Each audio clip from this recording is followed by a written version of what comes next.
휴거가 일어날 때 중요. 비록 언제인지는 모르지만 우리가 그때의 상태나 모습을 위해서 우리가 지금 할 수 있는 것은 과연 아무것도 없을까요? 그것은 아니라고 봅니다. 예수님의 겟세마네 기도처럼 시험에 들지 않게 그 때를 위해서 간절히 깨어서 기도를 한다면 우리는 온전히 준비가 되어서 충만한 기쁨과 감사함으로 들림을 받으리라 믿습니다. 여기서 기도의 놀라운 미래적 능력이 있는 것 같습니다. 우리는 분명 그때가 언제인지는 모릅니다. 그렇지만 그때에 맞게 우리의 온전히 깨어 준비된 상태를 위해서는 기도로 준비할 수가 있다는 것입니다. 지금 우리는 정말 임박함을 깨닫고는 있지만은 오랫동안 기다림으로 인한 피로감으로 무감각의 위험성에 충분히 빠질 수 있다는 생각을 해봅니다.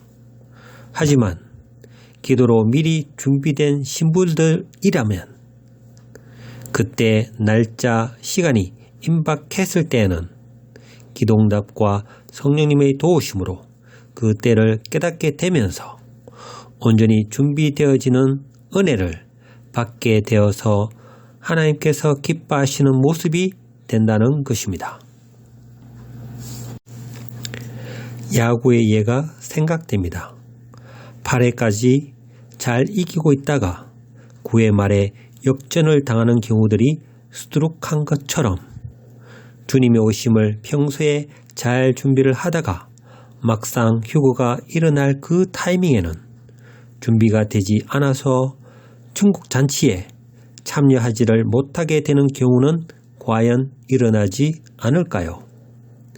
그래서 사탄은 바로 그 타이밍에 가장 큰 미혹과 시험을 주지 않을까요? 물론 모든 주권은 하나님께서 가지고 계시니 모를 일이지만 준비하는 입장에서는 철저하게 모든 측면에서 고려를 해야만 한다고 생각됩니다. 삶에서 주님께 온전히 헌신된 분들은 물론 다양한 방법으로 하나님의 섭리로 그때에 맞게 준비시키시리라 믿습니다. 그러나 그것을 믿고 자신도 모르는 안일함과 교만에 치우칠 가능성도 또한 배제할 수가 없습니다. 주의하라, 깨어있으라. 그때가 언제인지 알지 못함이라. 가령 사람이 집을 떠나 타국으로 갈 때에 그 종들에게 고난을 주어 각각 사물을 맡기며 문지기에게 깨어있으라 명함과 같으니 그러므로 깨어있으라. 집주인이 언제 올는지 혹 저물 때일는지 밤중일는지 닭 울 때일는지 새벽일는지 너희가 알지 못함이라. 그가 홀련히 와서 너희가 자는 것을 보지 않도록 하라. 마가복음 13장 33절에서 36절. 그리고 성경에서 두 사람의 경우를 다시 한번 더 살펴보도록 하겠습니다. 그때 두 사람이 밭에 있음에 한 사람은 데려가고 한 사람은 버려둠을 당할 것이요. 두 여자가 맷돌질을 하고 있음에 한 사람은 데려가고 한 사람은 버려둠을 당할 것이니라. 마태복음 24장 40절 41절. 위의 말씀을 보면 겉으로 보기에는 둘 다 똑같은 모습과 삶을 보여주고 있습니다. 그러나 결과는 하늘과 땅 차이였습니다.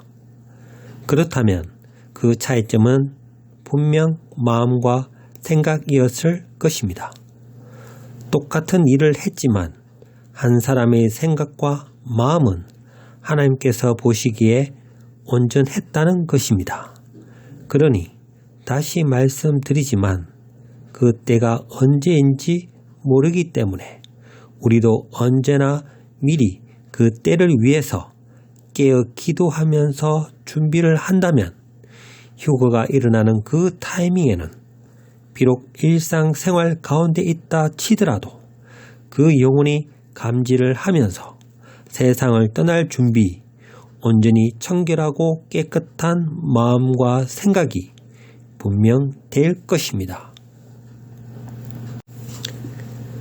결론을 맺는다면 제가 이 부분을 생각하게 된 것은 우리가 휴거 신부로 열심히 계속해서 준비한다 치더라도 그 삶 속에서는 분명 죄와 연약함들이 같이 섞여 있다는 것입니다. 그러니 만약 그 때가 잠시 이러한 부끄러운 모습 속에 있을 때 일어난다면 이 또한 우리에게는 큰 부담과 작은 두려움이 될 수가 있다는 것입니다. 왜냐하면 이 모습이 주님께서 보시기에 잠자는 모습이 될 수가 있기 때문입니다. 그래서 주님은 시험에 들지 않게 깨어 기도하면서 준비를 하라는 것이 평소의 삶에서도 성실히 준비하되 누구에게나 있는 연약함을 인지하고 지혜를 발휘해서 아무도 모르는 그 때에 미리 준비되기 위해서 그 때를 기도하라는 의미가 분명 있다고 저는 믿습니다. 마라나타.